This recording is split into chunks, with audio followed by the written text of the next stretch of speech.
Okay? It also gives me the opportunity to put myself in a position where I can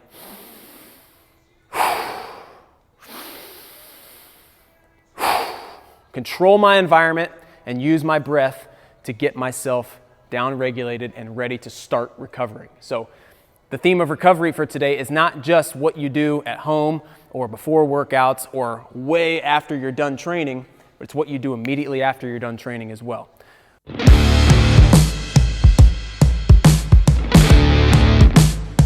What's up, team? Welcome back to the channel. In the context of athletic performance and recovery, what we seem to miss a lot as an athletic community is the connection between how we recover, how we train, and how we breathe. Breath is super important, and as the old saying goes, the breath is the king of the mind. How we recover and how we prepare for movement and activity depends largely on how we're able to breathe efficiently through a lot of different positions and make that efficient over time. We always say that, hey, thank you. You're welcome. I appreciate it. Have a good one. You too. We always say if you can't breathe in a position, you don't own that position. And so figuring out how to find pressure points throughout the body and work through that with some very intentional breath work is how we're gonna optimize our movement patterns for the long run. Today's video is gonna be a recap from a seminar that I did a couple of days ago at our local CrossFit gym about recovery and how breath work plays into that whole process. Feel free to try some of these techniques on your own after you watch the video to improve your soft tissue tolerance to stress, to improve your recovery and improve your relationship between your mind and your breathing. As always, guys, if you do enjoy today's video, please consider hitting that like button. It helps that YouTube algorithm to send the video out to more people like yourselves so that they can learn from the same things. If you enjoy watching videos like these, please consider subscribing to the channel. I'm always posting stuff about movement, mobility tips, health education, and sometimes I do fitness gear reviews as well. Let's move on to the seminar, and until next time, I'll catch you guys in next week's video. Cool. Welcome, welcome. What week is this? Two? Do we feel fitter yet? Good habits. What did we learn last week? Who wants to tell me? Learned about goals. Goals? Okay. Decks of cards. Okay. We got the speaker in the house. Smart goals. Okay. Who set goals in the last week and actually stuck to them? Yeah, show of hands. You guys are on the right track. Nice. The guy who did the whole seminar. Cool. Beautiful. Well, for those of you who don't know who I am, if I haven't had the pleasure of getting to coach you or teach you in class, I'm Dr. Caden.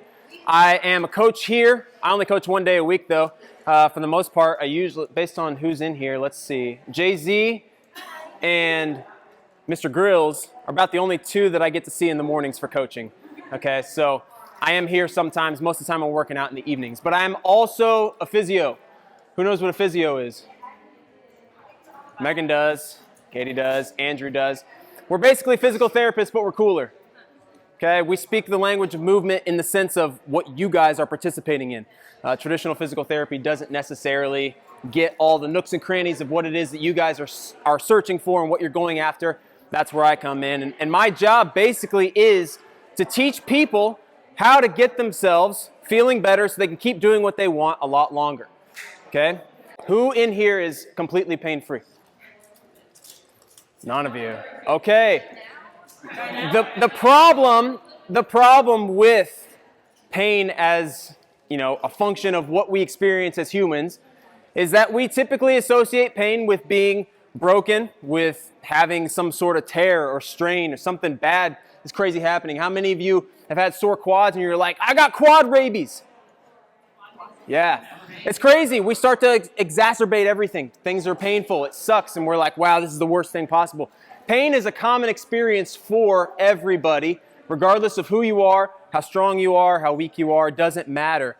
Pain is really just our bodies giving us an indication that something needs to change. All right? You can have terrible movement mechanics and be totally pain-free with your movements. And then at some point, it just kicks on and you're like, whoa, what's going on? Why am I in pain? It's because you move like a turd, okay? So my job is to help teach you guys how to fine-tune your movement patterns and figure out when you are experiencing pain, how can we down-regulate that a little bit and put ourselves in a better position for getting ready to do training the next day and the next day and the day after that. Okay, this is a shallow trajectory across a distant horizon sort of deal. We're not trying to be the best in the next 7-day window. We're trying to last well into our 90s if possible, okay? I don't know about you guys, but I want to be a kick-ass 90-year-old that's putting 20-year-olds to shame. And that's part of what we're trying to learn here. So the goal of today's recovery seminar is teaching you how to help each other and turn this into some stuff that you can do on your own to down-regulate the system, find areas where it's like, this is nasty, I feel broke, busted, and disgusted, and I need to figure out how to get myself ready for either what's coming up that same day or for an entire week's worth of training, okay? But first, we have to figure out what's that baseline piece of training or skill work that's going to allow us to be able to down-regulate the system, and that's where breathing comes in, okay? Breathing is super, super important for getting ourselves ready to perform in the gym.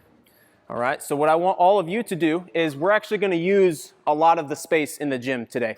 So we don't have to stay here. We can spread out into the back if we need to, but I want you to find some open space for yourself and just lay down on the floor. Lay down with your arms at your side, out to the side, however you want. Find a comfortable position. What we have to do as athletes is establish baselines for what it is that we're trying to measure. And whatever we measure, we improve.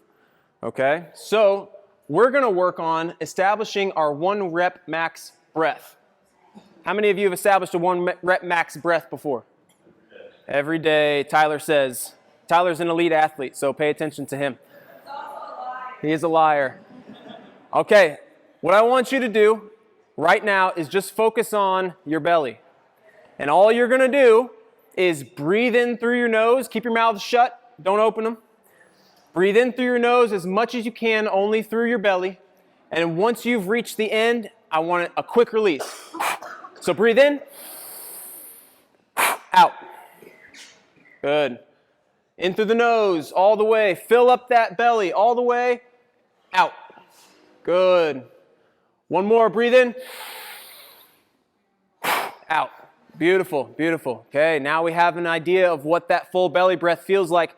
Now what I want you to do is take your fists, make little telephone signals. If you can see me, stick them on your rib cage.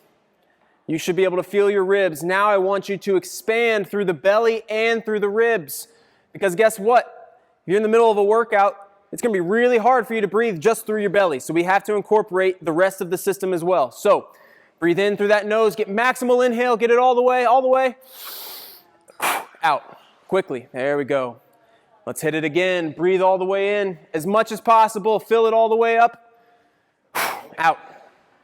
Good, one more time. Breathe all the way in, all the way. Breathe, breathe, and out. Good, all right, last little bit. I want you to feel the neck muscles as you breathe in. We're going to try to fill up the system as much as possible. It's like a balloon, and we're filling it all the way up until just before it gets ready to pop, and that's when we breathe out. All the way in. Here we go. Go. Breathe. Breathe in. Breathe in. And out. Good. Breathe all the way in. One more time. Breathe, breathe, breathe. And out. Beautiful. Okay, go ahead and stand up for me. That is your 1 rep max inhale. That's your breath. That's how much air you can get into your system at one time. Good. Now, once you stand up, kind of get into a circle a little bit so that you can all see me in the middle.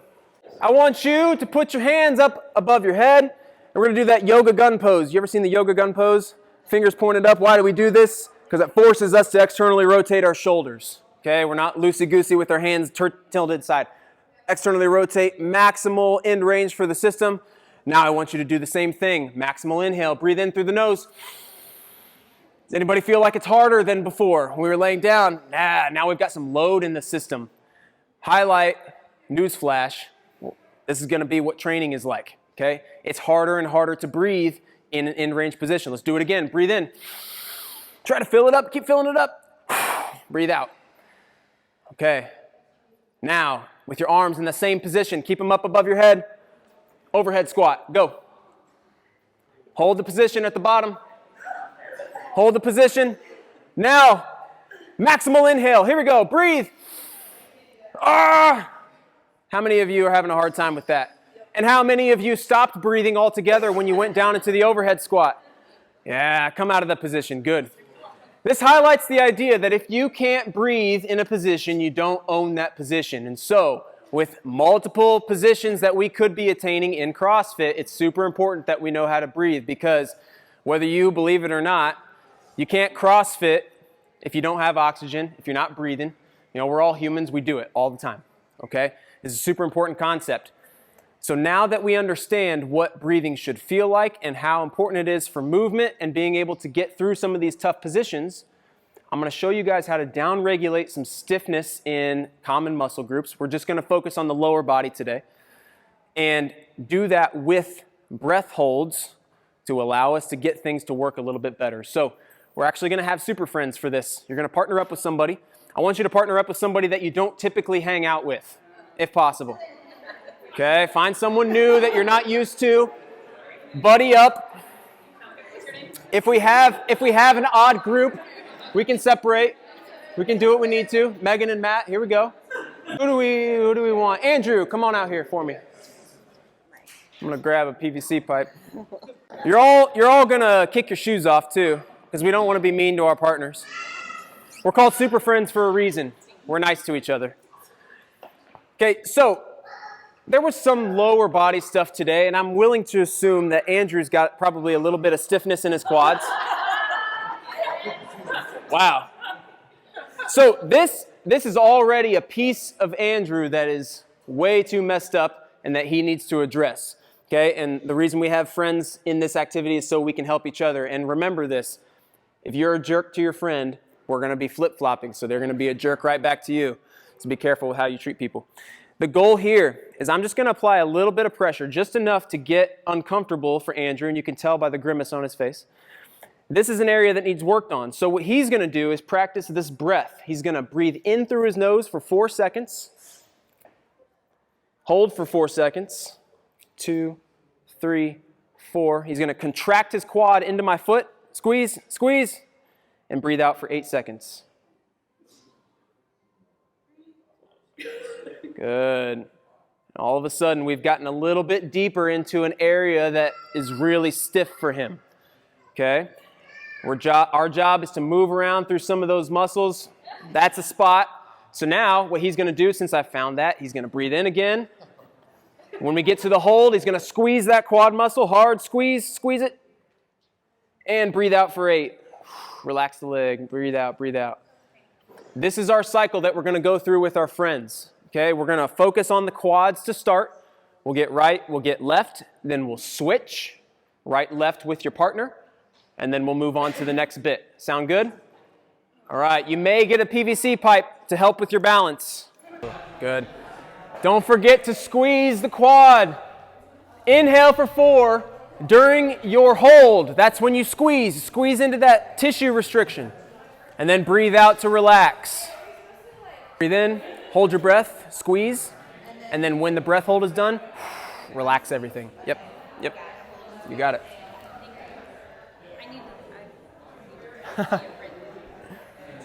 Very nice, Hannah, very nice. If she can do this so young, what's your guys' excuse?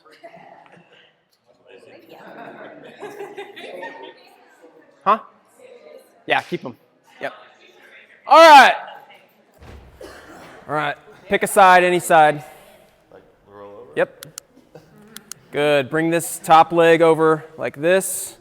All right, who got that PVC pipe I can hold on to? Okay. Now, as a disclaimer, there are some areas of the human body that I as a professional and you as friends probably should never go. Okay, so who's right when it comes to how far is too far? Tyler. Okay, but nonetheless, we have muscles in the front, we have muscles in the back, but we also have muscles on the inside that don't get enough love and attention. Those are called the adductors. And my job is to use my heel to find what's stiff in there, and he's going to do the same thing. He's still going to try to squeeze those muscles as much as he can, and what that's going to look like is driving the leg up towards the ceiling as he does that breath hold. And breathe out. Good. Okay. So we're gonna dig into the adductors with our super friends this time. Spend a little bit of time in there. If your partner's like, hey, I need you to go a little bit closer, you can go a tad bit closer, but respect boundaries, of course, okay? All right, let's break up and do it. This is the face of success and improvement. Breathe in. Beautiful. Breathe in. Breathe out. There we go.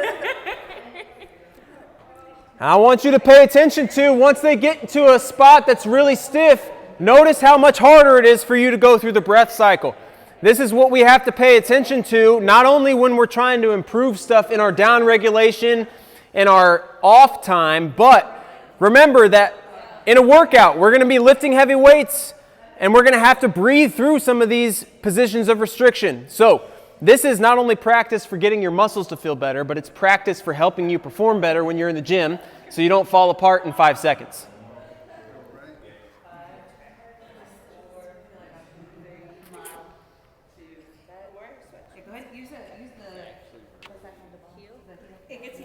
All right, if we haven't switched people yet, let's go ahead and switch people. And now, what we're looking for is calf musculature. And how many of you, when you roll your calves out, you just go up and down on the backside, just straight? No? No, Christine says no. She scrubs side to side. She's ahead. She's ahead of the game. She knows what's up. She's a scrubber. We don't spend enough time on the side of the calves either, so that's what we're going to do today as friends. We're going to push in a little bit there, and this one's just more of a breath sort of deal. It's harder for us we can pump the leg if we want to a little bit, and that kind of gets the calf to turn on, but we're going to work on the inside of the calves a little bit. And then, even if you wanted to, if your friend was like, hey, I want you to get after my Achilles tendon, you can get in here with your hands, and you can dig into the bottom position, and you can squeeze, and they can pump the leg up and down a little bit and work on that. But remember, she stopped breathing. So we need to breathe. We need to breathe, okay? That's the last bit. Yeah, this is the worst. I know.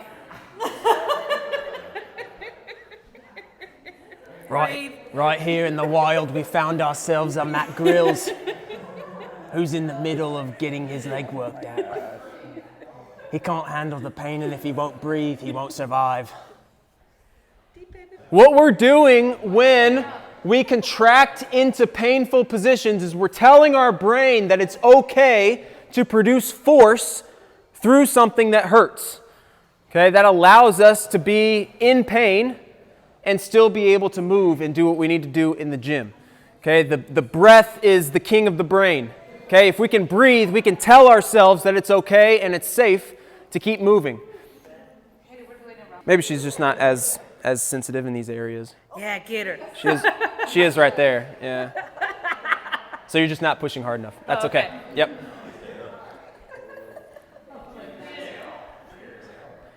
The ugly, vicious cycle that we find society in is that people don't move and they don't work out because things hurt. Things are painful, and so it stops them from going and doing what they need to do to stay healthy. So if we can get past that and teach ourselves how to move within what's painful and recognize what is my body trying to tell me, what's stiff, what's sore, what's the message, what's the thing that I need to start working on changing so that I can continue to move and stay healthy. And that's really the whole goal of what we're doing today. All right, we're going to have a competition. Who can raise their hand first? Tyler. What did you learn today? To breathe. Why is breathing important? So you don't pass out. Yep, we got to stay alive, don't we? We got to stay alive when we're just at rest. We also need to try to stay alive when we're in the middle of these nasty workouts. Okay, as soon as we lose the ability to breathe and regulate what our brain thinks about how our body feels, we fall apart. Okay, so we have to be able to keep those pieces together, whether we're in the down regulation phase of recovery, immediately after a workout, at the end of the day, before a workout, prepping ourselves for movement. Those things are super, super important. Not only does this apply to muscle tissue work, it also applies to what are you doing to bring yourself down from a high intensity workout. I don't know how many of you get the opportunity to work out in the same class as me, but how many of you, if you have seen me immediately go over to the Echo bike as soon as the workout's over with? Okay, there's a reason for that. It's not because I don't want to clean up right away. In fact, I honestly think as a CrossFit community, we probably should stop cleaning up before people are done anyway, but that's a completely different topic. We should be cheering people on and finishing the workout. But I finish the workout and immediately get on the bike, one, because I built up a lot of lactic acid in the muscle groups, and I'm using the bike to slowly pull that away from those muscles and have my body use it as an aerobic sort of energy system. Okay? It also gives me the opportunity to put myself in a position where I can